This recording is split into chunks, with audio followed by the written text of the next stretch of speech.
history is going to bifurcate along two directions. One path is we stay on Earth forever, and then there will be some eventual extinction event. The alternative is to become a spacefaring civilization and a multi-planet species, which I hope you would agree that is the right way to go. 여러 명 인터뷰를 했는데 네. 항상 일론 머스크가 그 뒤에 있어요. 전기차 얘기에도 일론 머스크 나오고 우주 얘기에도 일론 머스크 나오고 뭐 그래도 대단한 영향을 끼친 사람이라는 생각이 드는 것 같아요. 분명 그 과정에서 실패하는 순간이 있었을 것 같은데 그때마다 이제 박사님께서 해주신 조언이 뭐였는지도 궁금해요. I didn't give that much advice. And to be clear, the design of the Starship is Musk's. It's not mine. Now, the mission architecture that Starship will use to go to Mars is mine. Okay, it's known as the Mars Direct Plan, which avoids on-orbit assembly and instead goes directly to the surface of Mars, where we make our return propellant, methane and oxygen, on the surface of Mars out of local materials, and then fly directly back to Earth. Some ideas of Starship did come from me, but the Starship itself did not come from me.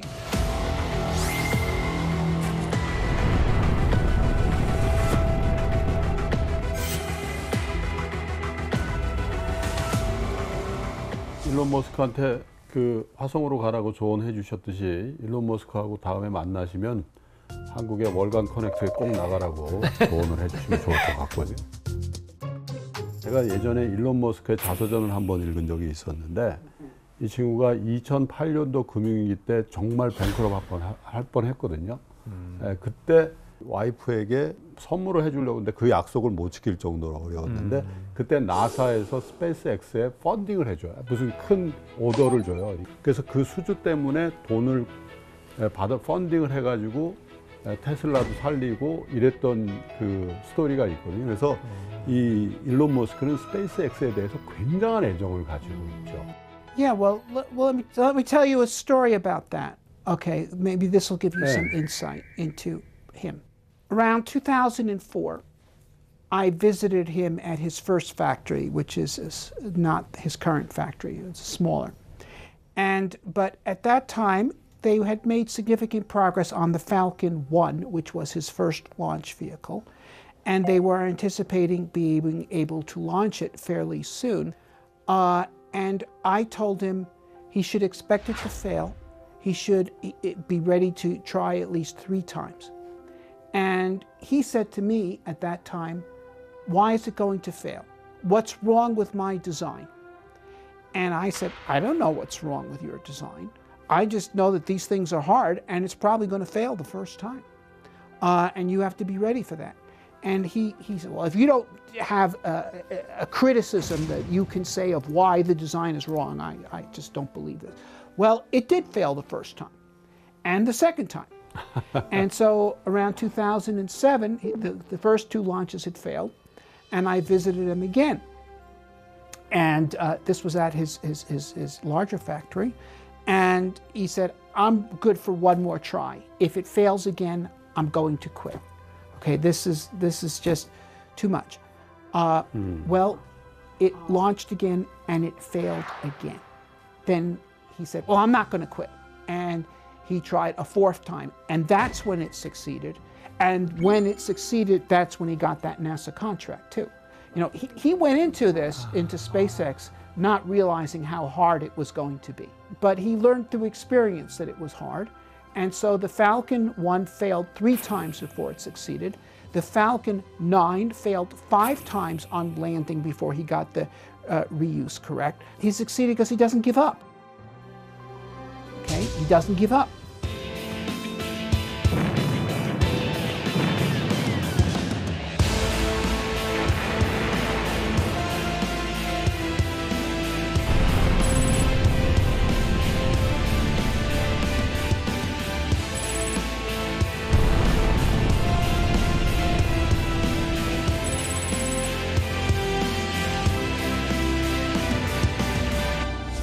머스크가 최근에 SNS를 통해서 역사상 가장 큰 대형 우주선 스타쉽의 완전체를 공개하면서 연말이면 시험 비행에 들어간다고 예고를 했는데요. 일론 머스크가 추진하고 있는 스타쉽 프로젝트에 대해서 향후 우주 탐사에 있어서 혁명적인 계기가 될 것이다라고 밝히신 바 있잖아요.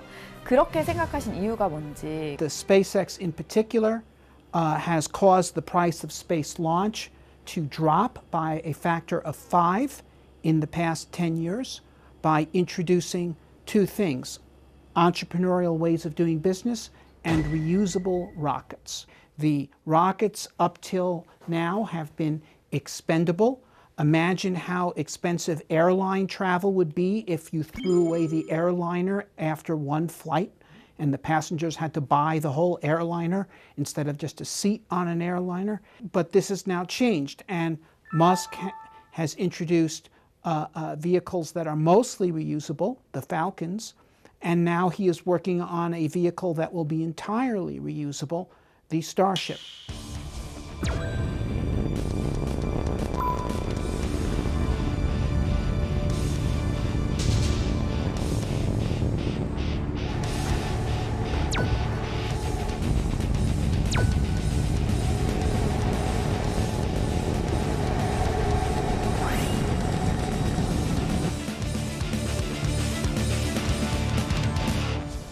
More space launches will occur, more satellites will be launched. Okay, that's supply and demand. The cheaper it is to do something, the more of it will be done. And the more satellites there are, the cheaper the satellites are going to be. And the technology will advance. The spacecraft themselves will become cheaper, they'll become lighter, they'll become more capable. And what this means is that all sorts of business plans that people come up with about doing things in space, whether it's communication constellations or orbital research labs or interplanetary voyages, these business plans will all start looking better and be able to attract more and more investors, and more of them will be successful. 대단한 것 같아요. 그러니까 스페이스X가 진짜 의미가 있는 게 그거는 왕복이잖아요. 맞아요. 보통 우주선 한번 갖다 버리고서 그냥 다시 사람만 뚝 떨어지잖아요. 다시 재활용해서 계속 쓰는 거니까 단가가 확 떨어지죠. 그렇죠. 그러면서 모든 물류들은 단가가 떨어져야지 시장성이 생기면서 활성화되니까 마켓을 만들 수 있을 것 같아요. 그러니까. 그 아까 박사님이 일론 머스크한테 막 조언을 하면서 네. 너 실패할 거다. 안다. 나도 실패할 줄 안다. 그런데 돈을 쓴다는 거죠. 자기가 돈을 벌어서 어디 뭐 펀딩을 해서. 근데 저런 게 이제 기업가 정신인데 실패할 수 있고 실패 3번, 4번 하는 동안에 엄청난 코스트가 드는 거란 말이에요. 그러니까 이걸 굉장히 긴 안목에서 보지 않으면 이 비즈니스 안 하는 거죠. 서구는 일단 기본적으로 주식회사가 제일 처음 생겨난 배경도 배를 만들어야 되는데 배가 만드는데 돈이 많이 들잖아요. 그리고 한 번 침몰하면은 그냥 완전히 망하는 거잖아요. 그걸 분산시키기 위해서 여러 척의 배에 지분을 사는 거야. 근데 그거를 만드는 시스템도 얘네들은 한번 경험해 본 거지. 역사적으로 봤을 때 야, 주식회사 만들고 이러면 경제적으로도 이익이 될 수 있는 시스템이 만들어진다라는 거를 몇백 년 전에 한번 경험해 본 나라와 민족이기 때문에 스페이스X 같은 기업들이 만들어질 수 있는 배경이 되고 주식도 그렇죠. 사고 펀드도 하는 거 같아요.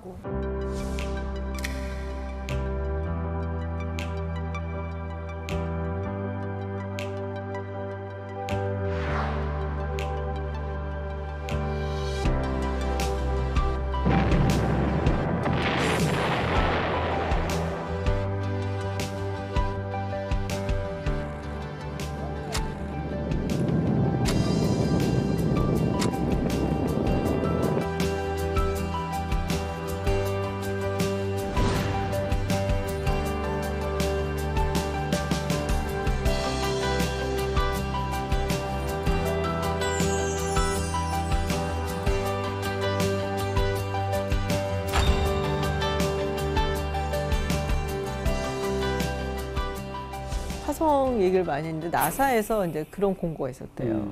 그러니까 뭐 특별 훈련에 참여한 사람들을 모집한다. 한 4명 정도를 뽑았는데 그게 이제 마르스디움 알파라고 그 화성을 가상으로 이제 만든 환경. 거기서 이제 고립이 되었을 때 살아나갈 수 있는 그런 능력치를 이제 좀 개발하는 네, 시험을 하는 그런 이제 시험을 했다. 그러니까 정말로 보낼 생각을 하고 있는 거겠죠. 그래서 만약 이제 보냈을 때 거기서 어떻게 생활을 하고 적응을 할 수 있을 것인가를 이제 테스트하고 훈련을 시키기 위한. 네, 사실 1년 이상 장기적으로 화성에 좀 머물려면 아까 말씀하신 것처럼 식량에 대한 문제가 좀 해결이 되어야 되지 않을까 싶은데 영화 맷 데이먼 주연의 SF 영화 마션 보면 그렇죠.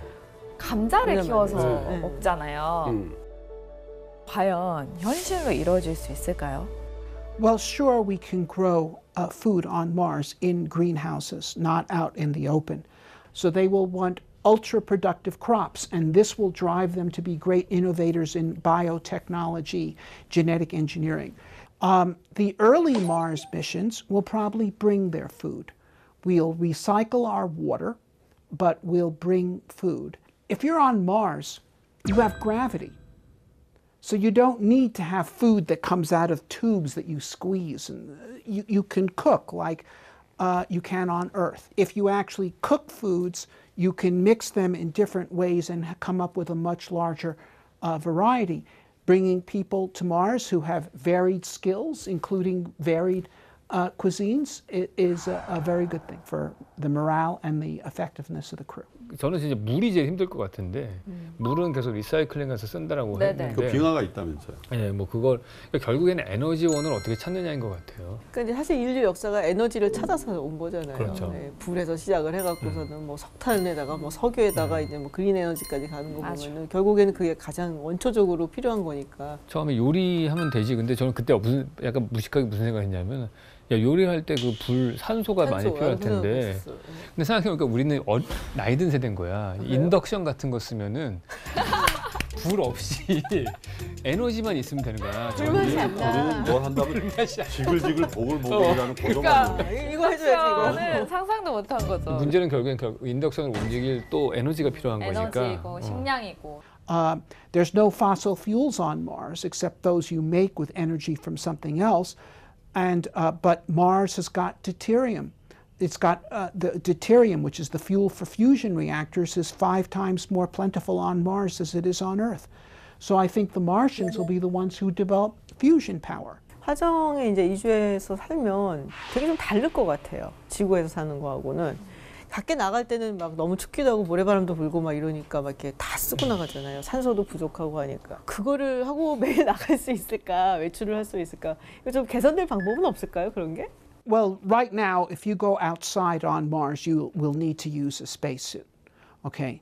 Although there are new designs of spacesuits that people are working on that will be much more flexible, that instead of using air pressure to pressurize the astronaut, they use elastic fabrics. But we can create large pressurized areas. We can create pressurized domes 100 meters in diameter, which people will be able to walk around in ordinary clothes and which will be able to grow plants. This is how we'll have our farms on Mars. And we'll be able to create underground structures comparable to large shopping malls. Now, in the distant future, when there's a large population on Mars, with lots of industry and technology, people will be able to start changing Mars itself and create a thicker atmosphere for Mars. That's called terraforming. That is for the future. But Mars was once a warm and wet planet with a thick atmosphere, and it can be made so again through human technological effort. 언제쯤 화성에 우리 지구촌 사람들이 인간들이 가서 거주할 수 있을 걸로 예상을 하세요? Well, I think that the first human explorers will reach Mars by the end of this decade. Elon Musk says he's going to send them there by 2026.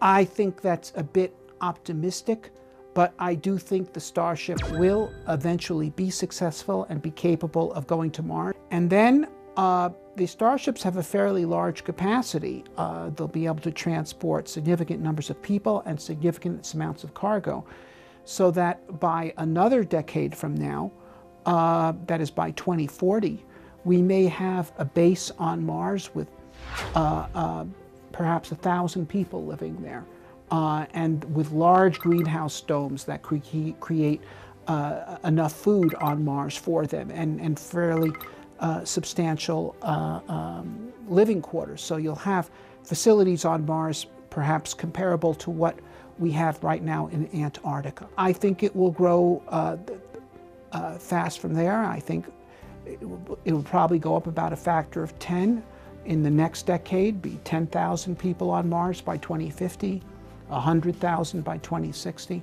글로벌 투자은행 모건 스탠리 분석에 따르면 우주 관련 사업 수익이 2040년까지 1조 달러를 상회할 것이라고 밝혔다고 해요.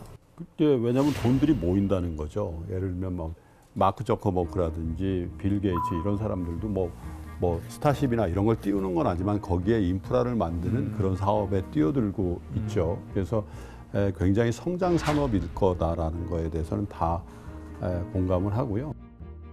지금 현재 이제 민간 기업들 뭐 스페이스X라든지 버진 갤럭시라든지 뭐 블루 오리진 이런 기업들이 뛰어드는 분야는 사실 관광 쪽이거든요. 이건 뭐 그냥 돈 많은 사람들이 뭐 약간 좀 있어 보이게 즐기는 뭐 놀이다. 약간 좀 이렇게 안 좋게 보는 시각도 분명히 있어요. Well, sure. Now, first of all, the main action here is not these billionaires flying on suborbital flights. They're launching a satellite constellation. SpaceX, in the past 2 years, has launched 1,000 satellites off of the Falcons, which cost 1/5 of what any other launch vehicle with comparable capability costs. And this is going to link the world together with 5G communication from everywhere and all this kind of stuff. This has tremendous commercial value. The entrepreneurial model has proven to be of great value in bringing down the cost of space launch and bringing down the cost of spacecraft, satellites. So I think that South Korea, in developing its space program, should think of how it could help, how its space agency could act to help grow entrepreneurial space companies. Okay, there should be a South Korean SpaceX. Okay. 그러니까 그동안 그 나사에서 보통 우주 개발을 거의 그렇죠. 장악을 했잖아요. 네. 근데 나사는 국제 우주 정거장 같은 것들을 상업적으로 이용도 하면 안 된다. 그다음에 뭐 영리 목적으로 하면 안 된다. 연구 참여도 배제하고 뭐 이랬는데 요즘 많이 바뀌었어요. 약간 투트랙 좀 비슷하게 가야 되지 않을까 싶어요. 왜냐하면 이제 우주 항공이라는 부분이 국가 안보랑 정말 정말 직결이 되어 있는 부분이거든요. 전쟁이 일어나면은 통신위성부터 먼저 끊는 게 가장 급선무이다시피. 그렇기 때문에 이제는 국가 안보의 측면에서 봤을 때는 굉장히 중요한 부분이고, 그래서 이제 지금 미국하고 중국하고 우주 경쟁이다, 뭐 우주 전쟁 얘기까지 나오고 있는 거거든요. 그래서 그거는 사실 또 그 부분이고, 민간 쪽에서 또 발전을 이룰 수 있도록 약간 생태계 이렇게 만들어주는 그렇죠. 게 약간 좀 투트랙이 돼야 되지 않나. 제가 한 가지 마지막으로 궁금한 거는 정말 우리가 화성에 가서 살 수 있는 환경이 됐을 때 우리 인류의 미래는 과연 어떨까? 어떤 모습으로 살아가게 될지 그런 그림이 있으시면 좀 얘기해 주세요. First of all, I think we're going to see a lot of different kinds of new societies on Mars. People sometimes ask me, what will the government be on Mars? I think there'll be lots of different governments on Mars, different city-states probably, okay, founded by people with different ideas on what the best kind of government should be. And not just the best ideas on how to succeed commercially, because in order to grow, a Martian city has to attract settlers, okay? They're going, in other words, the Martian cities that grow the most will be the ones that attract the most settlers. So this is why, for instance, I don't think that any of these Martian cities are going to be tyrannies, because no one would want to move there, okay? And I think the Martians, okay, they'll try all kinds of things. They're not going to be smarter than us. They're just going to be people who have a chance to try things different than us. And some of those things will be smarter than the way we do things. And, you know, so that's how this is going to go. 네, 긴 시간 재미있는 얘기 나눠주셔서 감사드리고 교수님 새 책 나오면 가장 먼저 챙겨보도록 하겠습니다. 고맙습니다. 네, 고맙습니다. You're most welcome. Thank you.